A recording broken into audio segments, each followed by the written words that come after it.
today's lecture is based on class 11th physics chapter number first, which is the lecture number first also. In this video lecture, we will discuss only the overview of the chapter number first physics, which is totally based on the forces, types of forces which will be used in the class 11th physics. Suppose that if we are taking here the first topic force, actually 11th physics का जो more than 30% portion है that is depend on the force. That means जो kinematics आपका मिलेगा, the total portion of the kinematics is the resolution of the forces. And if we go in the class 12, then also we use the resolution of the forces. So यहाँ पर हम लोग इस video session में बस इतना ही discuss करेंगे, how many types of forces is reliable, and we also well addressed about this name, the force. In this chapter there is a gravitational force,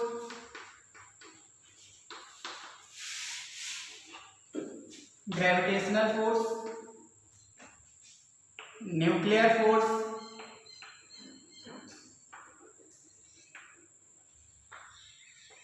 attraction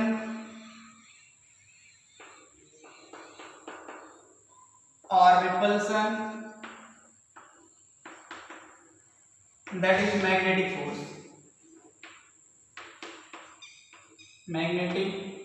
force. And next, electrical force.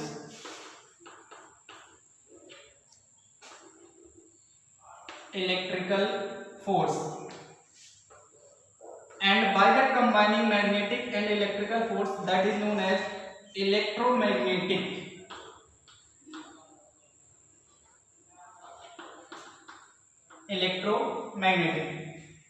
ये जो types के forces हैं इसको हम लोग को अपने class 11th की फिजिक्स में डिस्कस करेंगे, बट ये जो मैग्नेटिक फोर्स है और ये इलेक्ट्रिकल फोर्स इसको हम लोग क्लास 12th में करेंगे.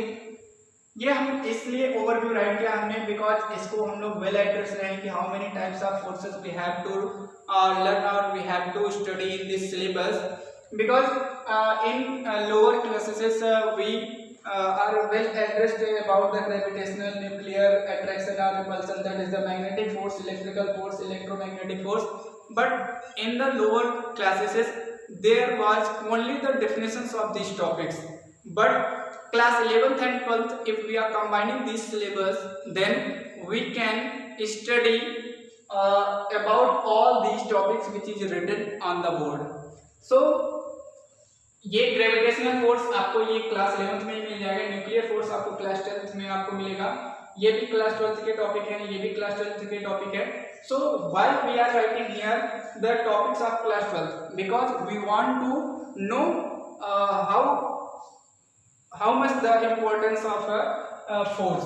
सो आपको ये ऐसा नहीं करना है कि 11th में हमने जो भी फोर्सेस का रेजोल्यूशन पढ़ा बस 11th में मिलेगा, ऐसा कुछ नहीं. आपको इसी को टॉपिक को कन्वर्ट करना पड़ेगा क्लास 12th में. सो यहाँ पर हम लोग चलते हैं ग्रेविटेशनल फोर्स की पहले बात करते हैं. ग्रेविटेशनल फोर्स जो है ये एक्ट होता है between two different bodies which is separated by the some distance, that is r. Suppose that there is object A and the second is B and the distance between center to center of these objects is r. So the forces between these objects, that is the only attraction force, that is the gravitational force. And next है nuclear force. Nuclear force में suppose that यहाँ पर हम लोग लेते हैं कि कोई भी ये एटम है और इस एटम में जो अपने प्रोटॉन्स एंड न्यूट्रॉन्स हैं, न्यूक्लियस जो भी एटम रहेगा उस एटम का जो न्यूक्लियस है उस न्यूक्लियस में अपने को मिल जाएंगे प्रोटॉन एंड न्यूट्रॉन, और न्यूक्लियस के अराउंड में जो पार्टिकल ये इसके अराउंड में मूव करता है उसको हम लोग बोलते हैं इलेक्ट्रॉन.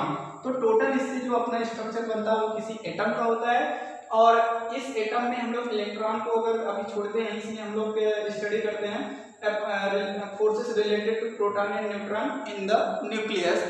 सो आप ये देख सकते हैं कि जितने भी न्यूक्लियस होते हैं वो ऑलरेडी पॉजिटिवली चार्ज होते हैं। If all the nucleus are positively charge then why they will not break itself. ऐसा क्यों होता है? तो यहाँ पर आपको इसका मतलब है कि कोई ना कोई ऐसा अट्रैक्शन फोर्स भी होगा इस न्यूक्लियस में जो इस न्यूक्लियस को ब्रेक होने से क्या करता है, बचता है। तो यहाँ पर इस टाइप के जो फोर्सेस होंगे, जो न्यूक्लियस फोर्सेस होंगे, उसको हम लोग बोलते हैं न्यूक्लियर फोर्स। अब न्यूक्लियर फोर्स में ये जरूरी नहीं है कि we are studying about the nucleus of an atom, it's not important. The topic which is important that is a nucleus how can stable or unstable, a nucleus can be break into two parts or not, in which condition a nucleus can be break or it will be stable. So all these topics will be covered in the nuclear forces. And next one is attraction and repulsion, that is the magnetic force. If we are taking here the magnets, suppose that there are two different magnets, there is a magnet 1 and this is the magnet 2, and you well addressed about the magnet. Suppose that there is a north pole and south pole, and in next magnet there is a south pole and there is north pole. So if the same pole comes near about, then there is a repulsion force. But if the different poles are comes near, then suppose that north pole and south pole, there are different poles, then the force between these poles is the type of attraction force. So इस type के भी जो forces अपने nature में exist करते हैं वो हैं अपने मैग्नेटिक फोर्स। इलेक्ट्रिकल फोर्सेस का मतलब होता है, जैसे आपने कभी भी किसी वायर में इलेक्ट्रिसिटी को फ्लो करते हुए देखा होगा, देखा का मतलब आप उसको देख नहीं सकते हैं कि इलेक्ट्रिसिटी फ्लो हो रहा है, बट उसको हम लोग मेजर कर सकते हैं किसी भी इलेक्ट्रिकल इंस्ट्रूमेंट से। सो वहां पर आप चेक कर पाएंगे कि जो ऐसे वायर्स जिसका वोल्टेज जो है potential difference is very high, like 11,000 volt, 33,000 volt, तो वहां पर आप देख पाएंगे कोई भी अगर पर्सन है, ह्यूमन बॉडी अगर उस वायर को टच करता है तो वो क्या करता है, उससे अट्रैक्ट होता है उस वायर से। In those conditions the electrical force applied on the human body. But there is a electro and magnetic, that means there are two types of forces, electrical and magnetic force both. So when there are combination of electrical and magnetic forces together, that force is called the electromagnetic force. Like electromagnetic force जो है इसी का एक result होता है electromagnetic wave, और electromagnetic waves का that is the best example, that is sunlight. Sunlight is the result of electromagnetic wave. Like electromagnetic wave, ये जो प्रॉपर्टी है वो सनलाइट में आती है आपको. इलेक्ट्रोमैग्नेटिक वेव्स मीन्स होता है, suppose that there are two axes, first is x axis, second is y. On the x axis we are taking here magnetic force या फिर मैग्नेटिक फील्ड, बिकॉज जो मैग्नेटिक फोर्स होगा वो किसी न किसी मैग्नेटिक फील्ड में ही वर्क करता है. And next one is electrical field which is on the y axis.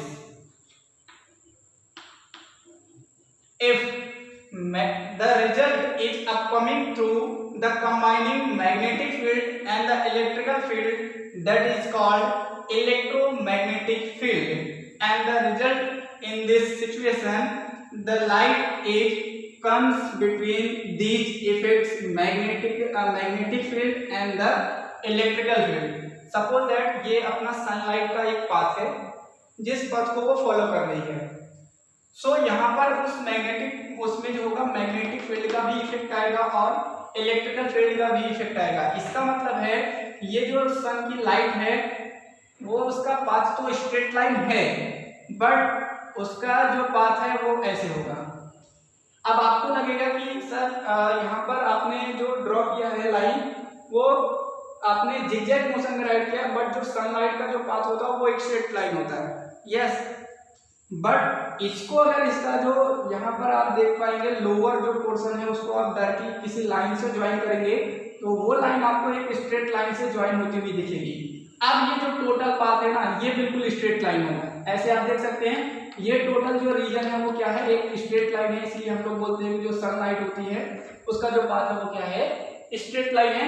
But इस स्ट्रेट लाइन के लिए आपको मिलेगा कि इसमें मैग्नेटिक फील्ड भी होनी चाहिए और इलेक्ट्रिकल फील्ड। लाइक एकदम थोड़ा सा बी केयरफुल होकर आप उनको वॉच करें। सपोज दैट ये आपका जो है ये मैग्नेटिक फील्ड है और ये आपका इलेक्ट्रिकल फील्ड है, तो ये 90 डिग्री पर प्लेस हो गए। अब सपोज दैट ये आपका जो है मैग्नेटिक फील्ड जो वर्क करेगा वो इस डायरेक्शन में ऐसे वर्क करेगा और जो इलेक्ट्रिकल फील्ड है ऐसे वर्क कर रहा है। Then if electrical field is vertically at the right angle and the magnetic field is the horizontally right angle, then the magnetic waves, electromagnetic waves will travel like this, like that. So आपको ये कहना है कि अगर ये electrical field है और ये मैग्नेटिक फील्ड है तो जो इलेक्ट्रोमैग्नेटिक वेव्स का जो डायरेक्शन होगा बस इसके परपेंडिकुलर जस्ट। इसका मतलब है कि जैसे हम लोगों ने वहां पर एक इफेक्ट चेक किया था इन क्लास 10th में, जब हम लोगों ने फ्लेमिंग के रूल्स पढ़े हुए थे, तो वहां पर कुछ ऐसे एंगल्स बनते थे जिसमें आपको मिलते थे सभी के सभी फिंगर्स जो थे अपने वो क्या थे, राइट एंगल्स पे थे, वो 90 डिग्री के एंगल्स पर थे। सो सेम थिंग यहाँ पर आपको मिल जाएगी, मैग्नेटिक फील्ड और electrical field at will be at right angle and so the electromagnetic waves ये भी क्या होगी, राइट एंगल पर होगी, वो मैग्नेटिक फील्ड से भी और इलेक्ट्रिकल फील्ड से। बट इसका जो रिजल्ट होगा वो magnetic field and electrical field का कंबाइंड इफेक्ट होगा, कभी भी सिंगल इफेक्ट नहीं होगा कि सनलाइट में आपको इलेक्ट्रिकल इफेक्ट ही मिल जाए या फिर मैग्नेटिक इफेक्ट ही मिले, ऐसा नहीं होता, उसमें कंबाइंड इफेक्ट मिलेगा। सो हम लोग यहाँ तक की बात है बस इलेक्ट्रोमैग्नेटिक वेव की। सो नेक्स्ट वीडियो लेक्चर में हम लोग इसको टॉपिक को स्टार्ट करेंगे जो कि अपने क्लास 11 का जो फर्स्ट चैप्टर है उसको हम लोग कंटिन्यू करेंगे, स्टार्ट करेंगे। सो अब आपसे कंटिन्यू करते हुए वीडियो लेक्चर्स में आप किसी भी वीडियो लेक्चर को मिस नहीं करेंगे क्योंकि अब सिलेबस जो है वो कंटिन्यू होगा इससे। Thank you.